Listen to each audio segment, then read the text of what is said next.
Pandemonium, a wild confusion or uproar, a place of uproar and chaos.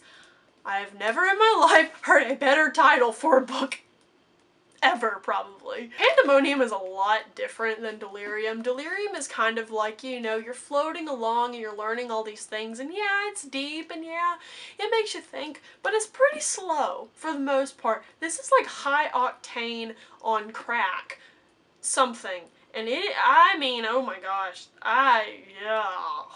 That's my official review. Wow. In Delirium, we get Lena kind of learning about her world and about the way the world really works and all these lies and things that she's been told her whole life. And Pandemonium is life on the other side, you know, what it's like for those people who did flee, and she's experienced it and she's learning it, and it's like, it's here and it's now. If you haven't read Pandemonium, you need to leave now, because I have nothing else to say that wouldn't spoil you. So I would leave and I would come back. And I would recommend it, especially for this one, because I really enjoyed this. So go on, and yeah, we'll see you when you're finished reading it. Okay, bye.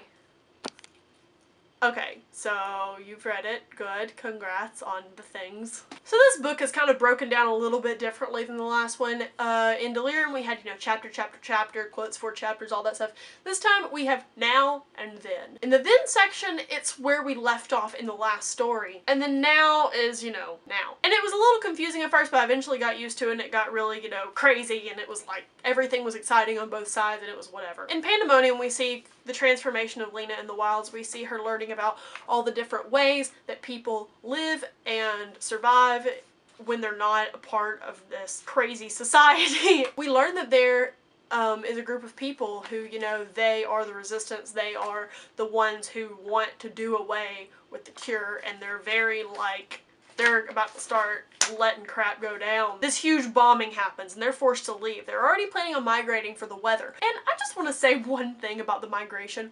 Why on earth do they either A, start earlier in the year so they don't die in the cold, or B, do a permanent migration where they migrate to like Florida where it doesn't get cold? That's what, I mean, maybe it's too crowded. Maybe that's the problem. But to me, that would be the logical thing to do. Let's go so far south to where there's not a real winter. When we're flashing forward to the now, it's where Lena has joined the resistance, and she's undercover, and she is part of the DFA. When her and Julian get taken, they get put in that cell, and they're just, you know, they're all alone there.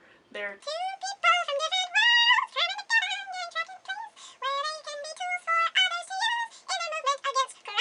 she has no idea that this is all planned, and it really pisses her off when she finds out, which is totally understandable because she almost died and they acted like she was going to be safe the entire time, and she totally wasn't, and she killed somebody, which I would be so mad. I'd be like, I killed someone and I might not have had to do that. Thanks a lot. But it makes sense for them not to tell her, because if she had been told that her purpose was to bring Julian to the other side, it probably would have come off as really fake, and he probably wouldn't have liked her as much. Because she thought she was in real danger, it was just very genuine because it was, and it wasn't fake. But when they're in the cell, I really liked that part. I really liked how the author chose to develop those characters. I really liked that whole thing. I liked how he was always like, tell me a story, Lena. Tell me a story. And she's like, I don't have any stories. I'm a freaking undercover person. I don't have any stories, Julian. But he's just like, he just wants to tell someone these things, and I think he feels like he might die, so he's like, I'm just gonna tell these things. When they come in contact with those underground invalids, like, that was, oh, it was gross. Like, just rats, and I hate rats so much. Let's talk about Julian. Do we like Julian? I love Julian. He just seems so sweet, and he's just like, you know, he just seems like such a nice person. I felt so bad for him at the end when they were like, you know, being all mushy gushy or whatever, and then Alex comes out and is like, don't believe her. Like, who do you think you are, Mr. I died? You get shot at, you get attacked by people, and we're supposed to assume that you're just alive and well, just wandering the earth? No. I loved when Julian was about to get executed, and frickin' Raven, way to redeem yourself from making someone mad. Like, she just bust in there with her disguise and was like, well bam, well bam, well boom, boom, boom, you're dead, you're boom, whatever. And then Lena cracks open that observation deck window with the chair and all the shards fall and she just like jumps out. It's very intense and I liked it. I realize I'm going very out of order right now, but I thought it was a little goofy that Lena didn't realize that woman was her mother. Who else do you know? Who else? I mean, you seriously know like a total of like 10 people. So yeah, what do we think is going to happen in Requiem?